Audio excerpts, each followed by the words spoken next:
విజయవాడ ప్రభుత్వాసుపత్రి వైద్యులు అరుదైన శస్త్రచికిత్సను విజయవంతంగా పూర్తి చేశారు. లక్షలో ఒకరికి అరుదుగా కనిపించే ఈ సమస్యకు థైరోప్లాస్టీ టైప్ 3 స్వరపేటిక శస్త్రచికిత్స ద్వారా గొంతును మార్చారు. ఆడపిల్ల వాయిస్ వస్తున్న యువకుడికి బేస్ వాయిస్ తో మగవారి స్వరం వచ్చేలా ఆపరేషన్ చేశారు.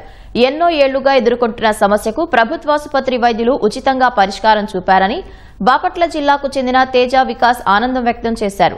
స్వరపేటిక శస్త్రచికిత్స అనేది గొంతును పునరావృతి చేసే శస్త్రచికిత్సలో భాగమని ఈఎన్టీ వైద్యులు రవి తెలిపారు. నాకు బిఫోర్ సర్జరీ వాయిస్ కొంచెం చైల్డ్లెస్ అండ్ ఫీమేలిష్గా ఉండేది. దానివల్ల నేను కొంచెం ఇంట్రోవర్ట్గా ఉండేవాడిని స్కూల్ అండ్ కాలేజెస్ టైంలో 5 years నుంచి. సో నాకు రవి సార్ సర్జరీ చేశాక వాయిస్ చాలా ఇంప్రూవ్మెంట్ అండ్ బేస్ వచ్చింది. I'm better now feel.